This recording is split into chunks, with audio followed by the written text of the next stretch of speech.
I'm sorry, there's a bit of a lag here, so I gotta deal with that. What's going on, everybody?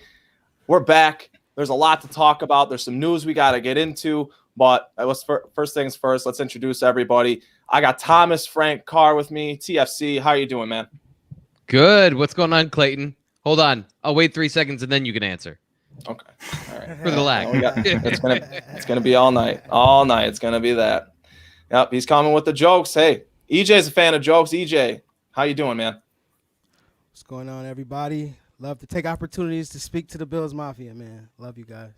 Absolutely. The Bills Mafia are the most faithful in the world. And a new member of the Cold Front Report team, Travis Blakesley. Trav, how you doing, man? It's a pleasure to have you on with us. I'm doing great, Clayton. Thanks for having me.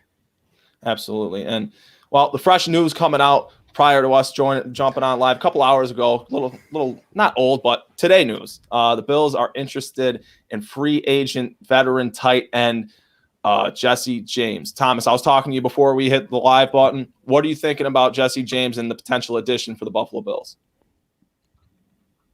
I think he's just Lee Smith, but a slightly better receiver. Like, nobody's going to be surprised if Jesse James goes out for a pass in 2021.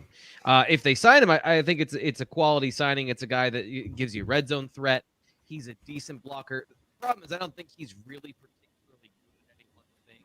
So Lee Smith was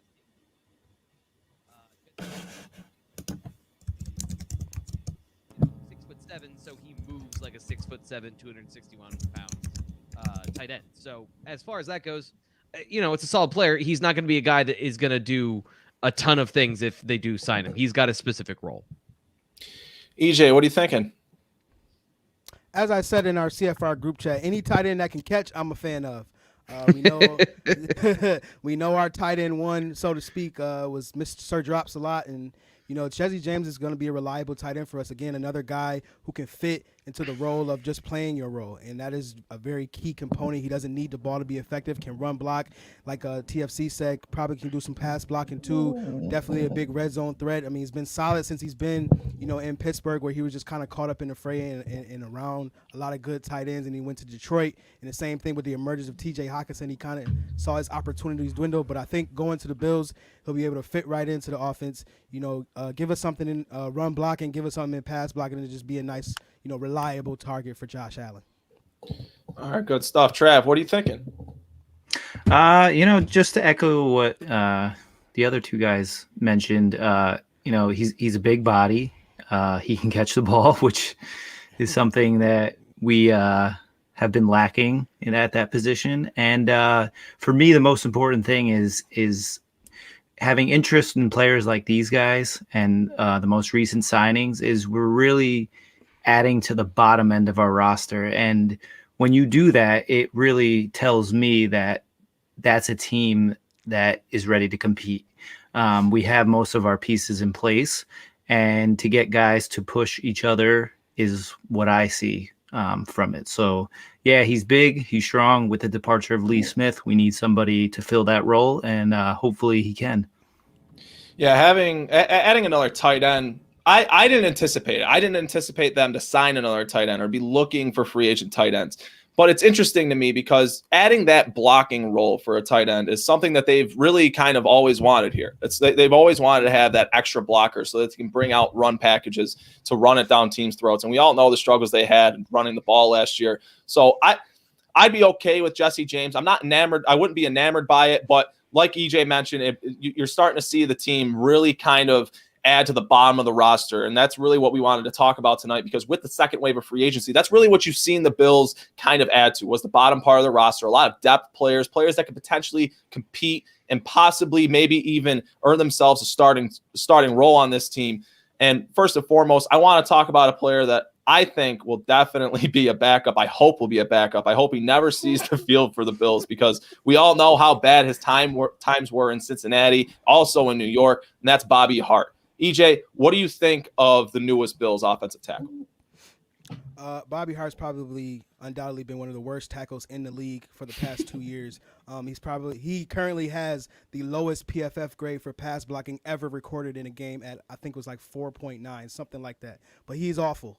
And it's simply put it like that. If he never sees the field, I'd be happy. If he does see the field, Bills Mafia should be worried. He is not a good tackle, and if he plays, like I said, Bills Mafia should just pray that they can find somebody else. Hopefully they'll draft another tackle. I'd rather go with a rookie than sign him, but I am not happy about this signing at all. If you're going to sign a tackle, at least make sure the tackle is adequate at something. He is not adequate at anything. I tend to agree. TFC? Yeah, I have a less extreme take on Bobby Hart, honestly. He's a guy, and this is going to be what the Bengals said. He's a guy who started in the league before. He can get out of a game with killing you. He can also get out of a game with not killing you. He's not a good athlete, and if he goes up against a competent pass rusher, it's going to be a struggle. But, if you lose Ty Nsekhe, you're bringing in a guy who has at least started and can execute assignments technically. Like, he knows what to do. Whether or not he succeeds or fails is ultimately the question, but you aren't putting out a guy who has never played football before. Like, that's about as nice as I can be about this signing. Like, he's a guy that nobody wanted, but at this point, if you're just looking to fill out a depth swing tackle, Bobby Hart is a person that plays football. Bobby Hart is a person that plays football. Trav, what are you thinking? Just to echo Thomas, like he started, which is good. But that's pretty much as far as I'll go. I'm pretty much team Bates as swing tackle. So, if he can push him, great. But like both of you guys have already said, he's not very good at anything aside from not being good. So, if he makes a team, which I highly doubt it, it'll be in that swing tackle. The good news for us is he's not here to be a starter. Yeah. Here it is, Bills Mafia. Birds Mafia. He's a worse version of Jordan Mills. That's how bad. Ah, damn! He took my words. He took my words.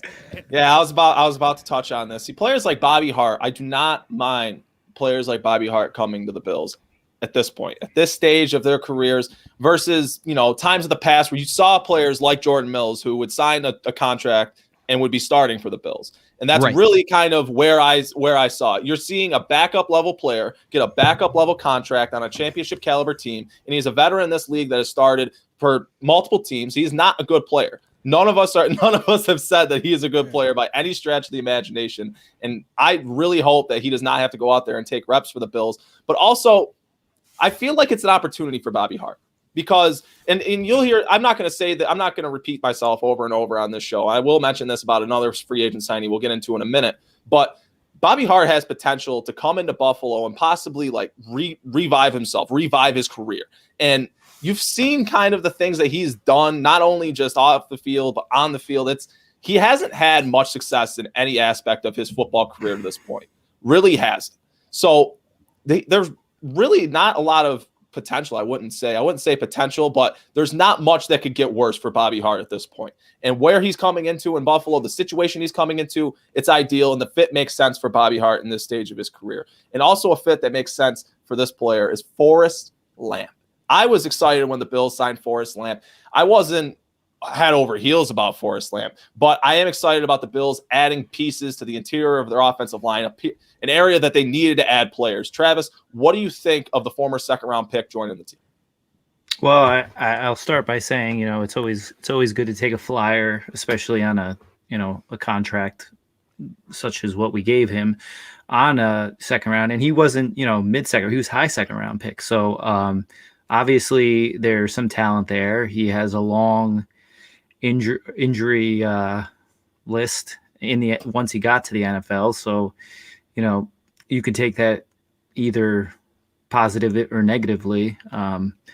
But he's definitely not reached his potential. But in the same thing as we were talking about with Bobby, I don't see him as a starter, although it's definitely a weaker, we're definitely weaker on the interior line. So there is that opportunity for him to step up, and who knows, maybe he can develop into somebody who he was meant to be, but I'm not going to hold my breath for that.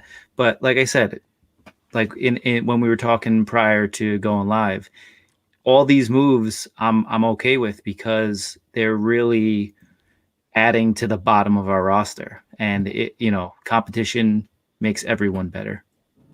Absolutely. TFC, I know you're doing a lot of homework on our guy Forrest Lamp. You're going to be maybe releasing an article tomorrow, giving a breakdown of Forrest Lamp. So what are you thinking about what he could potentially bring to this offensive line? Is he going to compete for a starting role?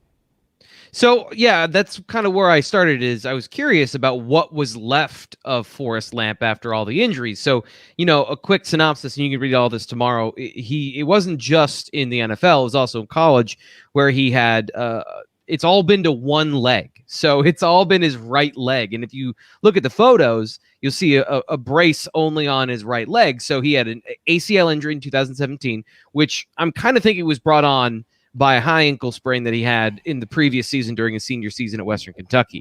After the ACL injury, he had a minor procedure, which then took 10 months for him to recover from.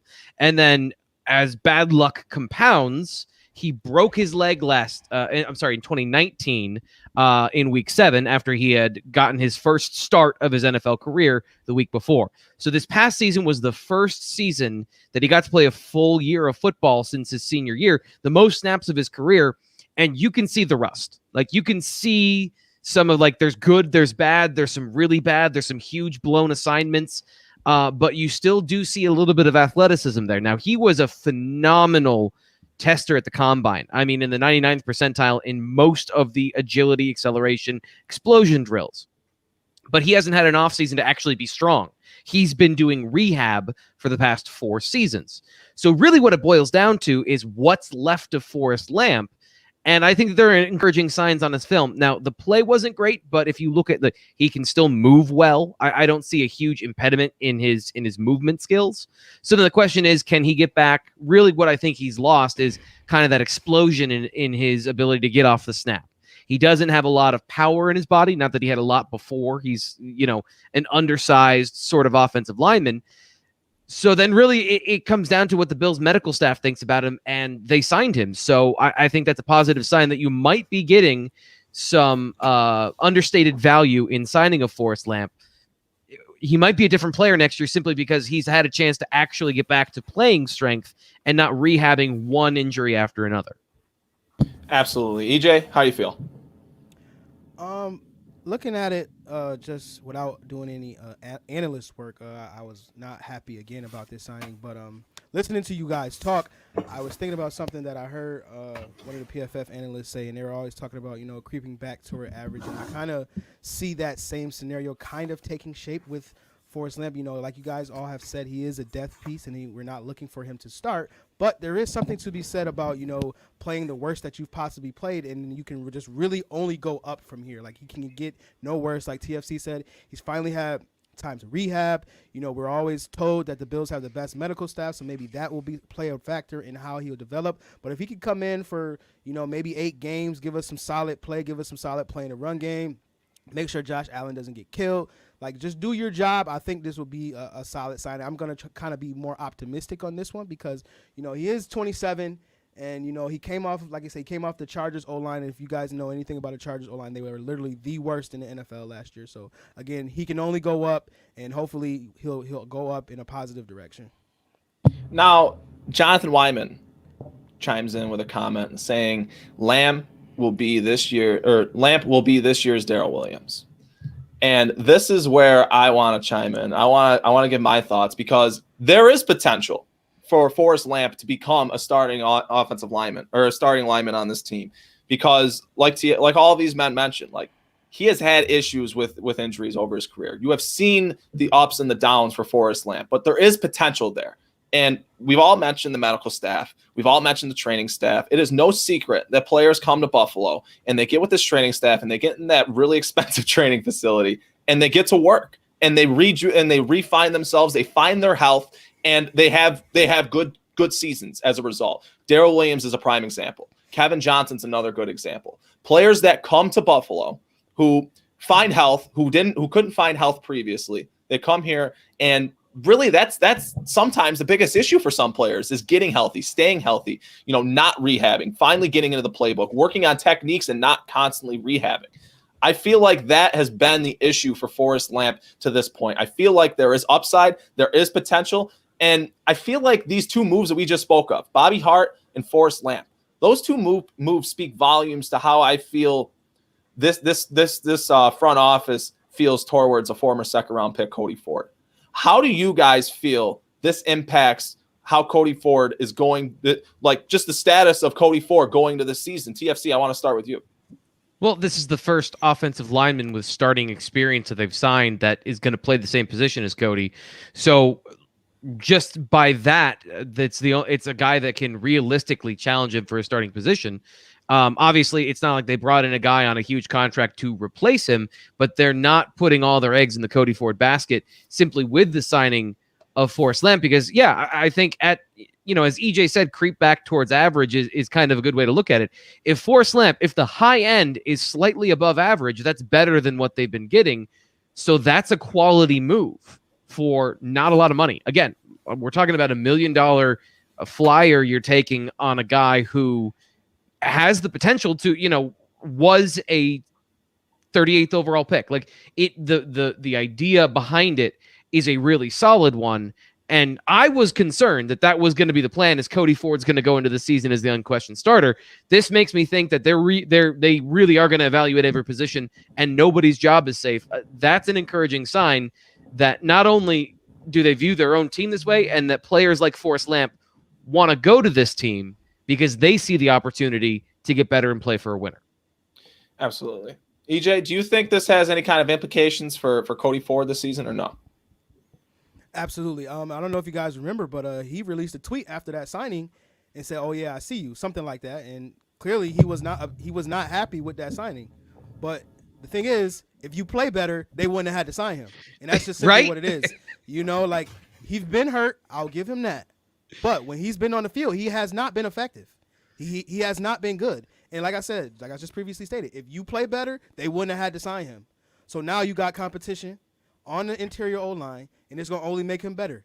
Either he going to get better, claim that starting role, be the draft pick that Bean drafted him to be, or he going to be cut, or he going to sit on the bench. It's just simple as that. So, yes, it does have implications for him. He need to play better. Did Cody Ford expect that they would never sign another left guard ever? That's Like- what it sounds like when he says that. That's exactly Hey, they what cut it a sound like. starter because of him. They cut a starter for him. Why you guys would he? are Why would forgetting he? Brian Winters. Oh God, He's good. I would prefer to. So yeah, He went to AZ. Travis, do you think this guy's going to come in and take Cody Ford's job? I don't know if he's going to, but just like what you guys have already spoke on, it's time for Cody to shit or get off the pot. I think they give him a little leeway because, in my opinion, they played him at the wrong position to start his career. So that's to me, that's on the coaching. But like you guys said, he hasn't proved anything except for that he's injury prone. And, I do believe he will push him, and it's overall, if Cody is upset about this, good. He needs to be. Maybe he needs a little fire lit under him to be that guy. Yeah, and the way I really see this is we all talked about the issues with Forrest Lamp and that he has had with staying healthy in his career, and like you all mentioned, Cody Ford. That's the common. I don't want to call it an excuse, but the common excuse that people use is that, he's played numerous positions and he's not stayed healthy. But now they both have clean slates. I'm assuming both of them come into this year healthy, and they both just go out there in training camp and compete. And I'm really hoping that it is not going to be a predetermined outcome, and Cody Ford does not just have the job handed to him like I personally anticipated. Because the last 2 years, the film that he has put on, whether it's at tackle, whether it's at guard, it has not been consistently good ever. I haven't seen him stretch 3 or 4 games of solid film since he has come to the NFL. And that is concerning for me, especially if this team plans to getting back to the AFC Championship, especially if they plan on contending for a Super Bowl. Having players like that and not actively trying to improve at that position when you have a player such as Cody Ford, I'd be very discouraged if this move wasn't made. I'd be very discouraged if they thought they didn't need to add to the interior, because I've been of the belief that they need to, and if they're not going to, they need to add competition. And they also added competition with another veteran offensive lineman, that being Jamil Douglas. EJ, what do you think of Jamil Douglas, who has played in his career for the Titans and the Dolphins? If he played for the Titans, that means that he is probably a solid run blocker, and that is exactly what we need. Now, John Feliciano was the best run blocker on the team last year. The Bills ran the second least in the league last year. So adding another willing body in the run game to be a mauler, to add more depth to this interior of the O-line, is always a good move. This is a testament to Bean, creating that culture, creating that competitive culture, bringing people in that's going to push these so-called starters and make sure they're actually earn their positions. Absolutely. Travis? Yeah, having more guys who are going to be able to help the run game is something I feel like the front office made a priority. So I'm happy with that. I don't think he fits well in the zone run, which it seems like we're going towards. I can't prove that, but if you look at the statistics, we have ran more zone run last year than prior. So, he's a big body, he's a mauler, he's a bulldozer. So, having him in the mix, like I said, none of these guys I'm not upset with, because they may not even be on the team. I do believe he'll be a guy who will be able to stick around. But like I said, I'm not sure if he fits the scheme we're trending towards. TFC? Yeah, I wanted to have some brilliant analysis, but when I looked at Jamil Douglas, the first thing I thought was warm body. Another player who has played football. Like this kind of feels like a camp body or a special teams player to me. Because you're right, and that's been an interesting thing that I've been trying to figure out is where are they going with the offensive philosophy, the scheme? Because Forrest Lamp is clearly a better zone player than a man player as far as his skill set. Cody Ford, based on his size, should be a better gap player, a better mauler of human beings, but yet we don't really know if he's good at anything at this point.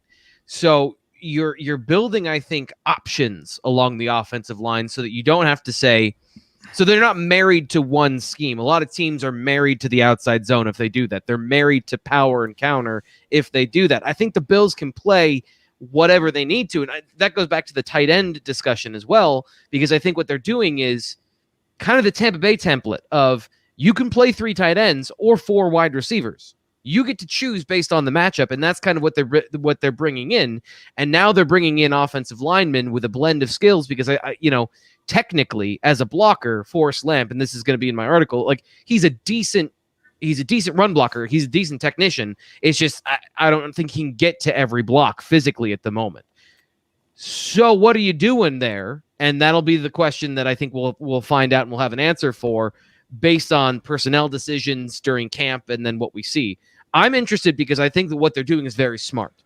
Diversify and don't lock yourself into one thing. Be able to do a little bit of everything. Yeah, I love the plan up front with the offensive line. See, the issue is with the offensive line was just a couple years ago when Brandon Beane rebuilt the offensive line, when he first started bringing bodies in to really kind of reconstruct that offensive line that he was left with the John Miller, the Ryan Groy, Russ Bodine. Well, he brought in Russ Bodine, but you get what I mean.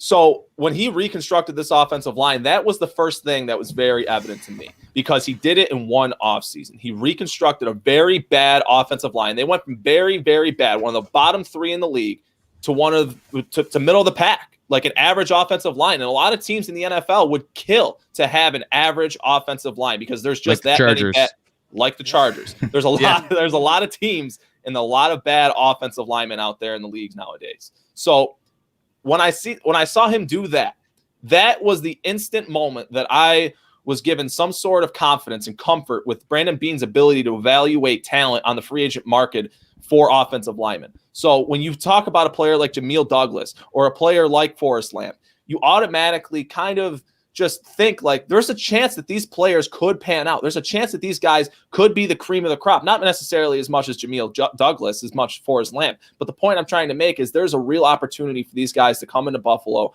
and not necessarily set themselves apart, but have a chance to maybe get a starting role on this team, considering the fluctuation that they have at one guard spot. Obviously, John Feliciano is going to be playing the right guard spot. It's really that left guard spot that's up in the air. And I feel a lot more comfortable having veteran presence on the depth, on the bench, behind these offensive linemen. Because while we've seen some players like Brian Winters, there's also players like Ike Bacher. But after Ike Bacher last year, it was pretty thin. You were going on to Jordan Devy, players that people had never really heard of before that were nothing much but practice squad players. So adding this veteran depth is certainly something I'm happy that they're doing with the offensive line, because that's an important position to have veteran presence, to have veteran leadership and what have you. But also a position that they needed much more depth last season, and they got it this offseason, was linebacker, because it really felt like they had 3 or 4 linebackers and that was it. And they were wearing thin. And the first one that they added was linebacker Terrell Adams from Houston. Travis, what do you think of the addition of Adams? I like it because I don't know his exact numbers, but did he lead the Texans in tackles last year? I believe so, yes. Yeah. So, I mean, it seems the theme of 2021 is get guys who have reps. And most of them are still young. And it kind of goes with the mantra that McDermott has been saying for the past 2 years: come to Buffalo, be the best version of yourself. We all know last year that depth at linebacker was one of our biggest holes, and we were exposed by, unfortunately, having our 2 starting linebackers go down back to back. So having bodies who play, who are fast, who are physical, it can only be a good thing, because just like I mentioned with the offensive line, we have our pieces. Resign Milano. We're still hoping that Tremaine Edmonds takes that next step. So having a guy behind them that could come in and really play fast, play physical, is always going to be a good thing in my book. EJ, how do you feel? I like the signing. The Bills have been probably one of the worst tackling teams in the past 2 years. 2 years ago, they were the second worst team. This year, they went to 19th in terms of PFF tackling grade. So getting a guy who's led his team in tackles is probably, the best move in adding depth.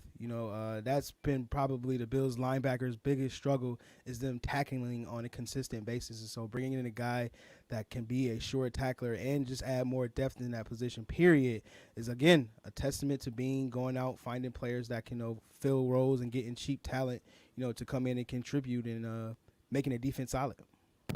Absolutely. TFC? They're both guys that are special teams contributors as well. So even when Adams was a full-time starter, he also started on special teams. And I think that really that's where they're going to contribute the most. Both Lee and Adams are above average special teams players on gunner coverage and things like that. The only thing I'll say about them on defense, because both have been very bad in their careers, they have been bad run defenders and bad coverage players. They're also on bad teams. So Tyrell Adams coming over from Houston. I don't know if you noticed or not, but Houston, they're a bit of a mess from top to bottom. So I can imagine a guy not playing well in that system and coming over into Sean McDermott and Leslie Frazier's defense. And if your assignment is more clear and your coaching is better and your teaching is better, you might not be the same player you were in a bad situation. That being said, I'm not interested in either of these guys playing on the defensive side of the ball, because I don't think that I don't think that's what they were signed for, and I don't think that that's something that you would want. But again, like you guys said, they are players who have played, and if you this is all about worst case scenarios. So if worst case scenarios, you at least have guys that have started in the NFL. If you have to go to these guys for an extended period of time, but it's a hold your breath sort of thing.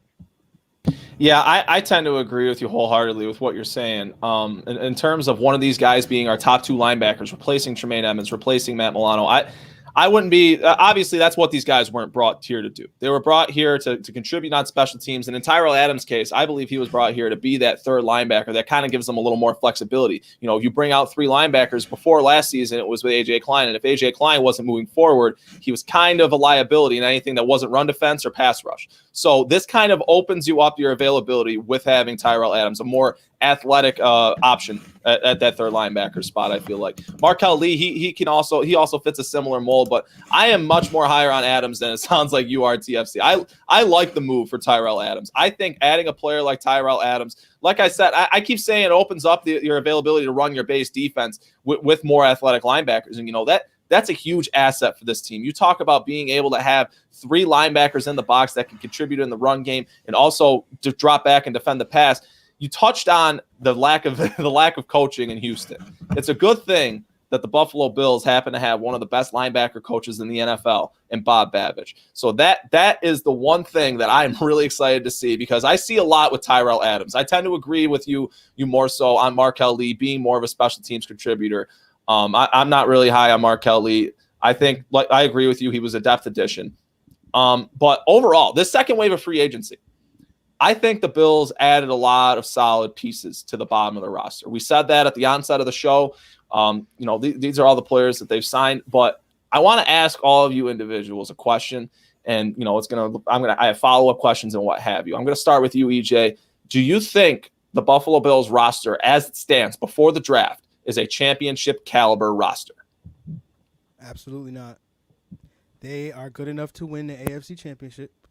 To get to the AFC Championship, excuse me, but they are not better than the Chiefs. I've been saying this for a while now. They do not have the DBs to keep up with the Chiefs, and you saw that last game. They are a pass rusher or a cornerback away from being a Super Bowl winning team.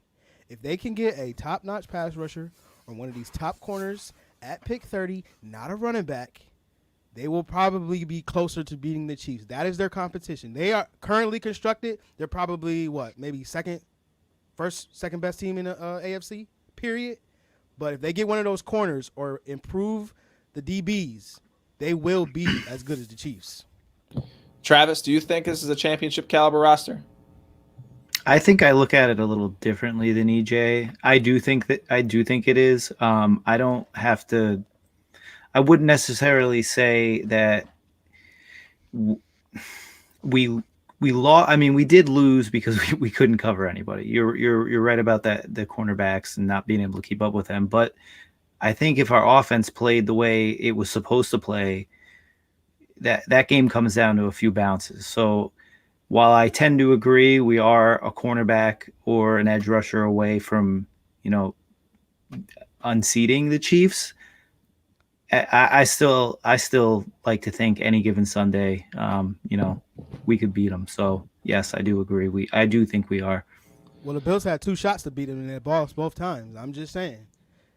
No, I'm not saying you're wrong, but our offense played our 2 worst games. Yeah. It ain't the Chiefs' fault. I mean, the Chiefs. No, listen, it is the beat Chiefs' them. fault. Yeah. It is, and Yeah. it isn't, because the Chiefs beat them 2 different ways. I mentioned this before. The first time in that rain, in that nasty, sloppy game, they ran the ball down the Bills' throat.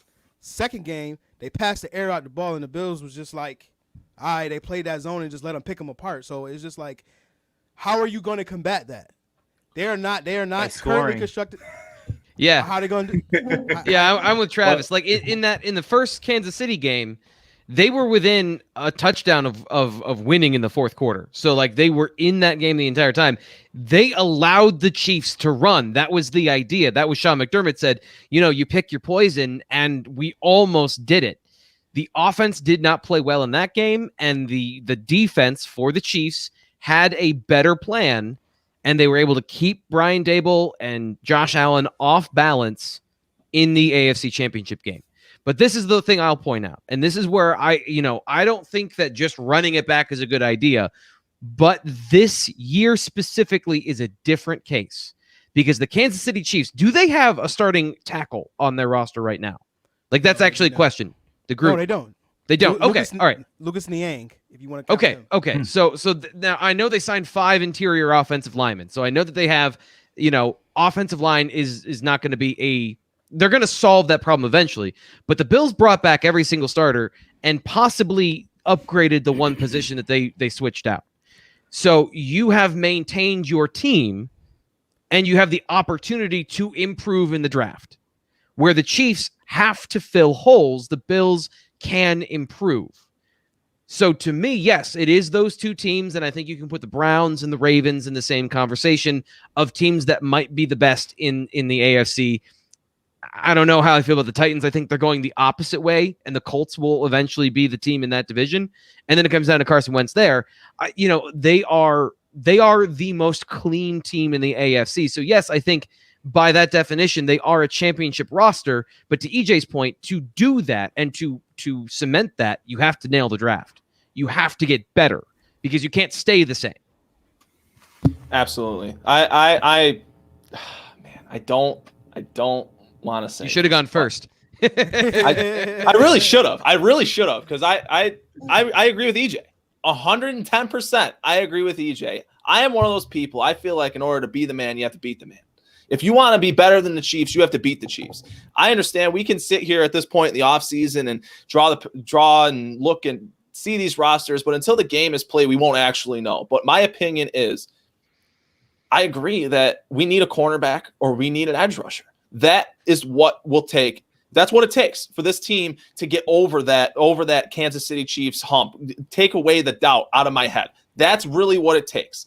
Is if you get that cornerback too, or you get that edge rusher, the one thing that those 2 acquisitions have in common is that it changes how you run. It doesn't change how you run your defense, but it changes how an offense can play your defense. You no longer have that liability on the opposite island of Trey White. You no longer have that lacking pass rush where the quarterbacks just can stand back there for days at a time, it felt like last year.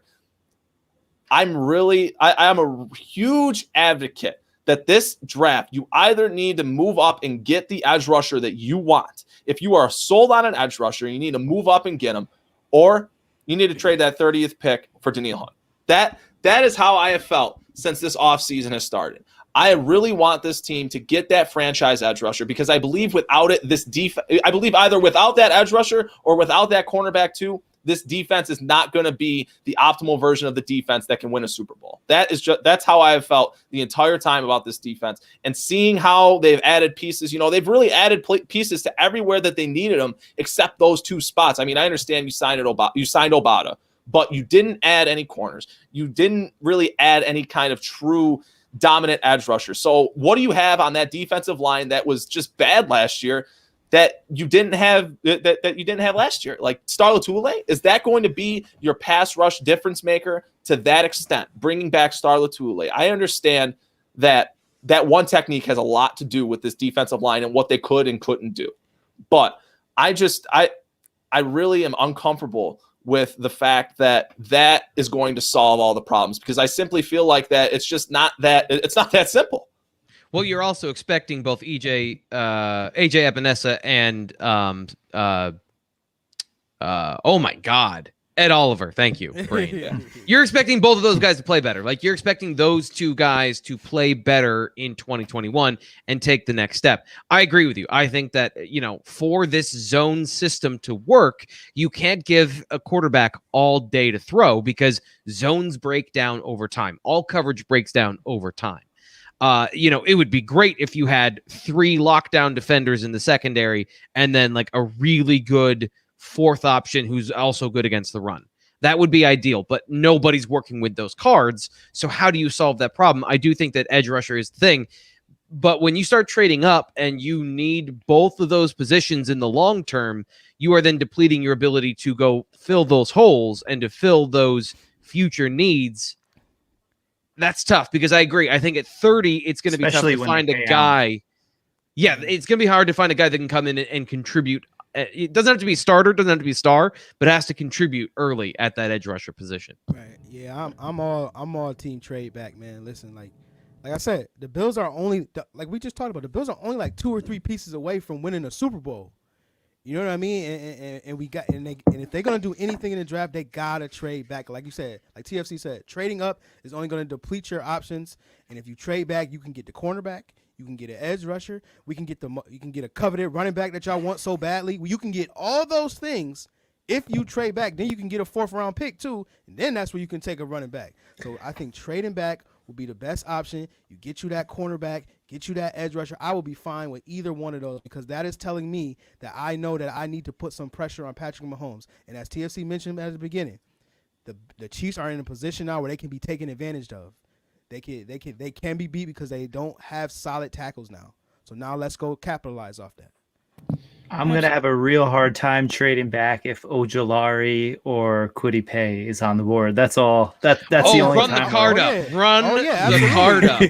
Yeah. Yeah, and that's my dream scenario. But I agree. I mean, we need, and Bean's going to do it. He's going to start thinking. He's already thinking 2-3 years ahead. And when all that money's off the table after we pay Allen, we are going to need every cheap draft pick that we can keep for 4 years, 3, 4, 5 years. Yeah. It's all about cheap talent, man. That would be my problem with trading for Danielle Hunter. That because you just traded for Stephon Diggs, so your 1st round picks, while they are talented players who are going to produce for you, they're also big contracts, and now you're changing the core of your team, so somebody's going to have to go eventually. And, that's going to be the problem down the road is you haven't had any 1st round picks on cost-controlled contracts for 3 years, essentially. I think a huge misconception of this draft is that this is the most important draft, like in Brandon Beane. I've heard that a lot, is that this is the most important draft Brandon Beane has been here for. And hindsight, if he hits on all these picks, we could say, oh, it was the best draft. But I don't necessarily believe that it's the most important draft. We have seen in the past how Brandon Beane, he hasn't necessarily knocked the drafts out of the park. He hasn't necessarily taken every draft pick he's had and has had those players in the mid rounds and the early rounds. We've seen flops. We have seen flops. The biggest money getter, obviously, was Josh Allen. You got the quarterback. You did the hard part. But this year, with this draft, you have a lot of opportunity. We've seen as the offseason has gone on, it is ever more evident that it is going to be best player available throughout the entirety of this draft. And I say that, I can sit here and say that that's going to be what they're doing. But at the same time, we said that last year, and there's been instances where, Brandon Beane has said it's always best player. It's always best player available, where, it kind of is and it kind of isn't. He will draft for need here and there. And with that being said, I want to hear everybody's take on this, because I feel like I have an interesting take on it as well. How do you guys feel about the wide receiver room? Do you feel like they're going to draft another wide receiver, or do you feel like they're set with where they're at? And if they're going to draft a wide receiver, around about where would you expect it to be? Travis, I want to start with you. I think we absolutely need to draft a wide receiver, mainly because our number 2 and our slot are both well over 30. And also, Gabe Davis is not a guarantee to get better. I think he will. I think he can fill that number 2 role. But, just like the mantra has been going around about you don't lose your fastball, you got to. And I think with another deep draft at wide receiver, the mid rounds is probably where you're gonna find that value. I really do believe between receiver, cornerback, and edge rusher, we've set ourselves up where there's a number of permutations that we can get to where we're gonna get all 3 of them. It's just a matter of who's available and when. EJ? Absolutely. You should always look to upgrade your cornerback room or your wide receiver room. I mean, they added Emmanuel Sanders, who's a solid wide receiver. We got Gabe Davis, who showed something in his first year, but as Travis mentioned, he's not a lock to, take that next step in year 2. And we gotta keep adding competition, so they can go and get a guy like Terrace Marshall from LSU if he kind of drops to the second round, which I feel that he kind of will. And if you take him with your second round pick, I think that'd be a good move. You go and get a guy like maybe Tutu Atwell from Louisville, big, fast. I mean, not big, but a fast guy, 5'7". He could run like a 4 or something like that. I mean, get these fast guys. Get somebody out there with some speed in that third spot. So Terrace Marshall is a guy that I'm looking for. And then who's the other guy I got? De'Ami Brown from UNC. You can get him. And they had a pre-draft meeting with Daz Newsome from UNC. Yeah, another Daz. fast guy. So if they can get one of these guys, if they add one of these speed guys that can get down the field, I think that would be really good. They can learn under Cole Beasley, learn from Emmanuel Sanders, learn from Stephon Diggs. All these guys that can run precise routes and that can get open and that can create separation consistently. I think they should do it high and do it early. We don't have a 4th round pick, so again, as I've been pounding the table for the past month, trading back will be the best option for the Bills at 30. Man, I like the songs EJ's singing tonight. TFC, what do you have for me? Yeah, and I like the notes. I just don't know if you can compose them in the way that EJ wants. You're not going to end up with 3 third-round pick or 3 second-round picks. Like, somebody has to trade you those assets, and somebody has to be willing to pay for something that they need to get up for. Now, I will say at 30, there is a scenario where a team is looking to take a quarterback at the bottom of the first round to get that 5th-year option. So if there's by some wild thing, Mac Jones is sitting there, or somebody wants Kyle Trask, somebody's drunk at the wheel and thinks Kyle Trask is a first-round quarterback, that might be the opportunity where you could do what EJ wants, but somebody has to be willing to do that. I think that when you look at that position, that's the one that I don't think that they will address this year, because you do have Gabe Davis, you hit on Gabe Davis last year. Now, is it a long-term hit? I don't know. But you have Emmanuel Sanders for this year. You have Gabe Davis, your project. If you bring in another high draft pick at that position, especially if it's a boundary guy, what you're saying is we're moving on from Gabe Davis, because, you can't have so many projects, or you can't invest a second-round pick in a guy there and say now, who's getting the reps? Who's getting the coaching and all of those things? Like, that's what I would see with that position. Now, if next year Emmanuel Sanders moves on, Gabe Davis didn't take a step forward, he didn't improve this year, you've built some leeway at that wide receiver 2 position. So I would be fine with them skipping until like the 5th round. If they address the slot, again, I think the guy would be Daz Newsome in the 5th, would be the guy that I would be very excited for to see what that turns into. But I don't think in the first 3 rounds you're going to get anybody that makes a lot of sense roster construction wise. the roster construction thing is what is really kind of where, my second round wide receiver, I kind of hoped that they would add high at the wide receiver position this year. And here's why. You really look at what the Bills have in that wide receiver room. It's an opportunity for a young wide receiver that is unlike a lot of rooms in the NFL. And this is what I talked about with Gabe Davis last year, having John Brown, Cole Beasley, and Stephon Diggs in front of him. He really had the opportunity last year to really kind of learn the league, really kind of get a feel for it. And, while he put up some decent numbers, there was a lot of schemed touchdowns for Gabe Davis last year. So while we can talk about the 6 touchdowns and the 30 some odd receptions and his 600 yards, they're all impressive. It was all impressive. Don't get me wrong. I liked what Gabe Davis did last year as a wide receiver 4. That is the big thing for me with Gabe Davis. He was wide receiver 4, and he put up those kind of numbers in an offense where there was 3 really good wide receivers in front of him.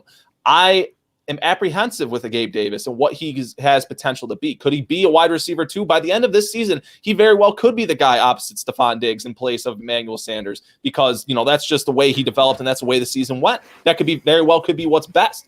But like you mentioned, it also could be a scenario where we're talking about Gabe Davis who didn't live up to a really good rookie season. And I really don't want to be in that spot. I don't want to be in that spot because then you have to bring in a new guy. You have to teach him your system. And I understand that's what we're talking about regardless, but I'd rather be on top of that and be proactive in that sense. And like EJ said, I would always, always, always draft a wide receiver every year. I would draft a corner every year. I like the idea of drafting a wide receiver this year and, having kind of like that Pittsburgh mentality. And I hope you guys know what I mean when I say that, because Pittsburgh, they have but they don't take him in the second. They take him in the third and fourth.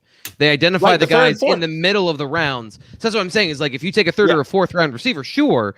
But if you're going in the second, and I think Terrence Marshall changes the dynamic of the whole thing because if he's as good as he looks, Emmanuel Sanders might not be playing. And like, while that's great, like you have then kind of turned your plan upside down. And it's not necessarily that's the problem. I think you're not addressing other areas that are much more important that we've talked about already. You can't fix every single problem on your roster in the first 3 rounds when you only have 3 picks. Like you need 4 or 5, and I understand trade down. I'm on board with that, but then you have to, again, be able to get that draft capital out of somebody and stay in position to still get good players who can come in and make an impact on this team, even if they're not starters. That's incredibly hard needle to thread in the draft. I think that what you're asking for kind of is just a mock draft simulator. And that's where I kind of, that feels like we're all just playing a mock draft simulator and we're like, yeah, see, it's perfect. And that's not reality. Crazy things have happened in the draft. Crazy things have happened. Sure. Like you said, if somebody thinks Kyle Trask is a number 1 quarterback, is a first round quarterback, I don't think it's out of the realm of possibility the Bills could add another second. I'm not saying it's out of the realm of possibility. I'm saying what are the most probable things. And I think it's most probable that they're not going to address receiver at that position because they brought in Emmanuel Sanders and they probably have a belief in Gabe Davis. And if they don't, I'm fine with that if they go in like in the 5th round or something like that. I think the second is a little too rich. That's really like what I'm trying to push back on. Don't forget your favorite wide receiver, Isaiah Hodgins, your favorite guy. Yes, we need to make room on the roster for Isaiah Hodgins. We have to prioritize that. That's the priority. Not that we need to have him on the roster. He needs to see significant snaps every single game because he's our hidden superstar, even though he didn't play last year and he could have. I mean, don't forget, John Brown was injured most of last year. Gabe Davis, like, not to contradict your point, but like Gabe Davis was wide receiver 3 for parts of the year. And again, he flashed when he did, but he was a rookie. He disappeared really bad in those games. That's why I didn't bring that up.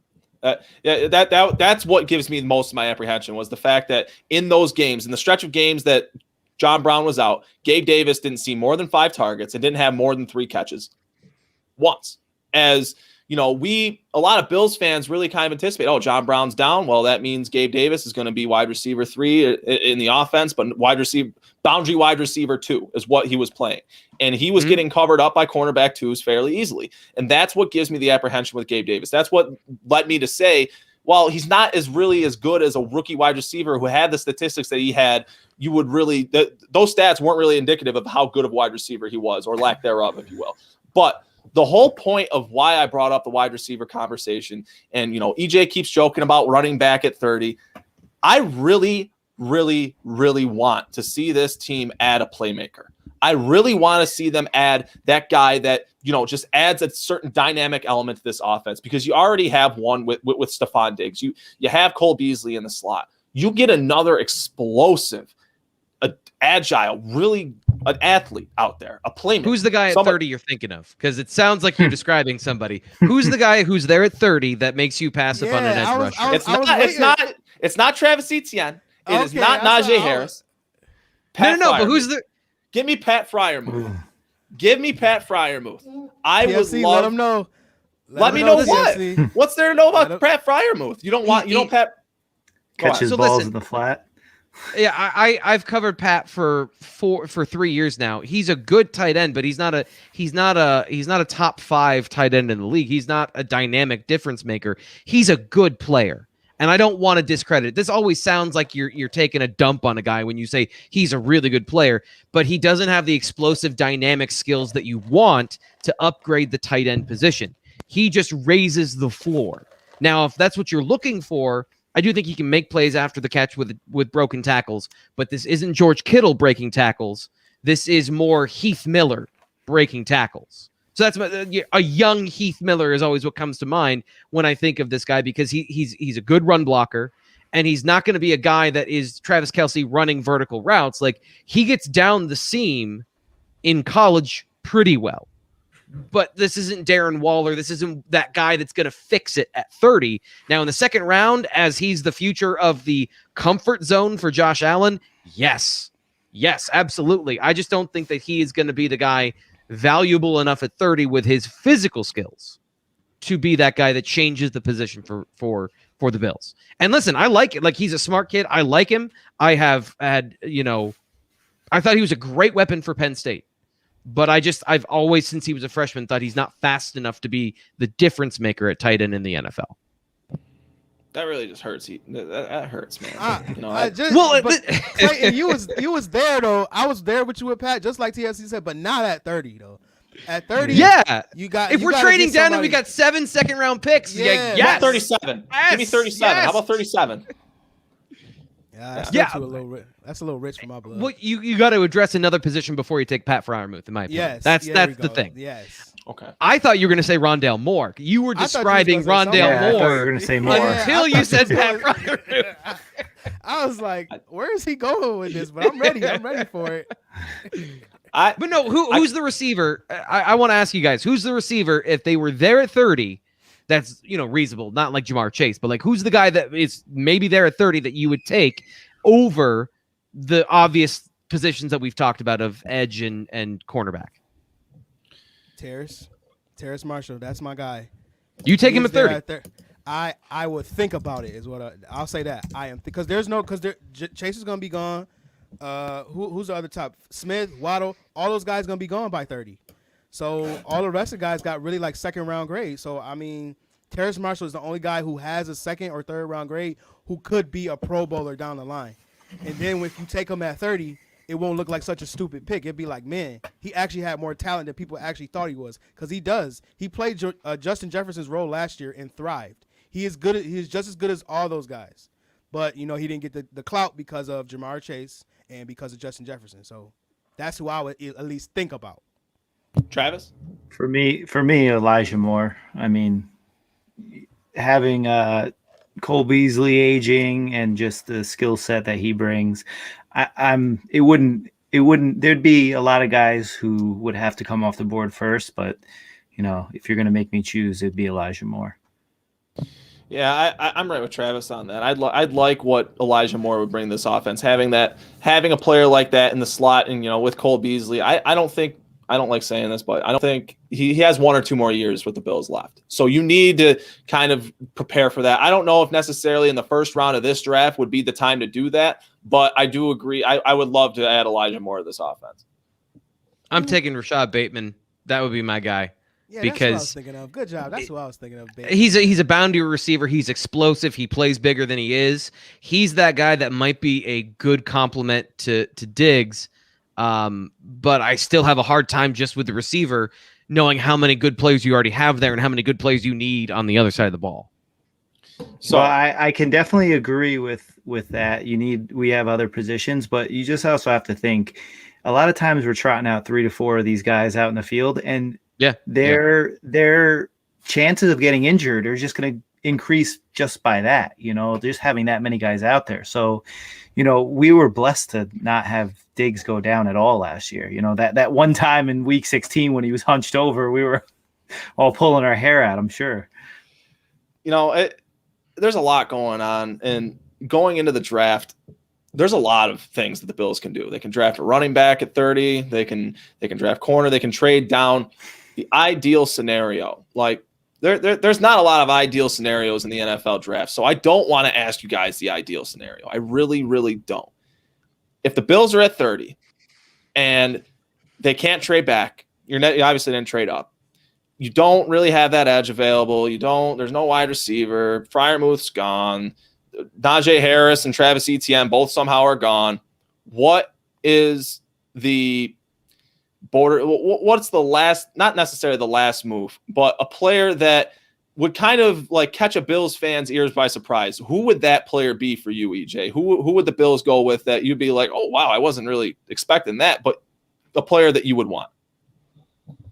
The player that I would want would be Asante Samuel Jr., cornerback, Florida State. He could come in and help the Bills.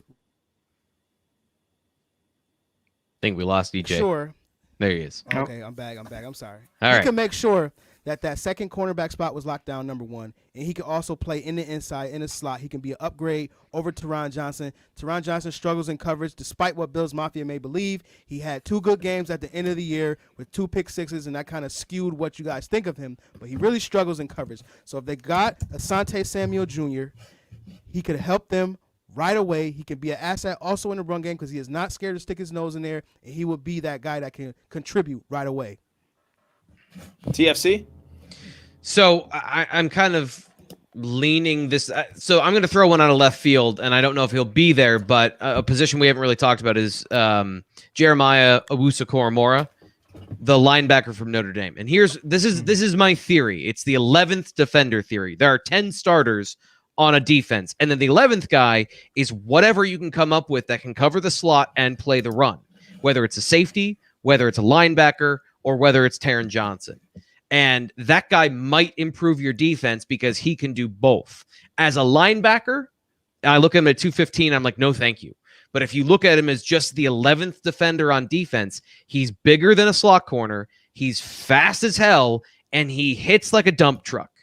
So I could be talked into that's a good position that helps your defense holistically, and it isn't the edge rusher that will, solidify that rotation and actually give some talent outside of the upside of AJ Epinesa. So that guy, or maybe Jabril Cox, but I don't think he's a first round value. Trav, what do you got? You stole my thunder there. I was going to go with Jeremiah. I mean, he is exactly what Bean and McDermott would pick. I mean, they did it in Carolina already. They had their 2 top linebackers, and they got their, what do they call it now? The Buffalo nickel or the Carolina nickel. He's a guy who creates his own position on the field. He's going to be running with the tight ends. He's going to be able to play in the slot. He's going to be able to flow wherever he wants. So, outside of that, I'm not sure if you said if the edges are gone, but my dream scenario is Azeez Ojulari. I really feel like he's the ideal size that Leslie Frazier and Sean McDermott desire in their ends. A little light, and having a guy like Hughes to mentor him, I think it's a perfect fit. And he doesn't get enough credit as a run defender. He really sticks his nose in there. I agree with that. Yeah, great stuff, guys. It's been a fun show. There's more off season coming. There's going to be more shows coming. These guys have their CFR roundtable, the draft show. You guys do that Thursdays, I believe, correct? Yeah, so Thursdays, these guys will be going live. TFC, EJ, along with Leroy Mud Dog Winslow and Greg Boucher. Travis, it was fun getting on here with you. Tell the people where they can find you. Where can they find you? What do you have going on, man? Just introduce yourself real quick. Outside of this, I'm new to the team, but you can find me on Twitter at Trav Blakesley. Just poking around, not really posting too much, but let's see what the future brings. Absolutely. EJ? Yeah, as you mentioned, we got the CFR roundtable at 9 o'clock on live here. Also, you can find me on Twitter too. I'm always on Twitter trying to get hot takes out of the Bills Mafia. I live for the hot takes, and you guys can find me as you see my tag down there at eDaniel77. Give me all your hot takes, all your hot Bills takes. I am here for every single one of them. Absolutely. TFC? That and retweeting about cryptocurrency. I've noticed that on your timeline too. Sir. XLM, baby. We need to have we need to have a talk with you in a little bit. I need to get you a financial planner. How about that? We'll get you a financial planner too. At Thomas Frank Carr, you can see it right there. Also on YouTube, you can see me at Thomas Frank Carr. And then Cold Front Report, obviously the website, got an article coming out tomorrow about Forrest Lamp, going a little more into detail with some examples of what I found when I watched his tape over the weekend. So that'll be coming out tomorrow. And then, of course, the draft roundtable at 9. And I'm sure I'm also on Twitter, but not as much as EJ, like just for sure. I don't know. Do you have your phone implanted into your arm or something? Do you have like Google Glass? Listen, how do you not what miss happens. anything? This is what happened, right? So I can always scroll through the Twitter and Bills Mafia. One of you guys will say something very outlandish, and then I'll say something very outlandish, and then that's when it starts.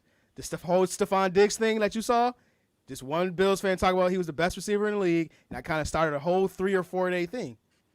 It's Bills Mafia. It's not me. It is not me. It's Bills Mafia. So you just like pouring gasoline on things and going, it wasn't me. It wasn't Every me. single time.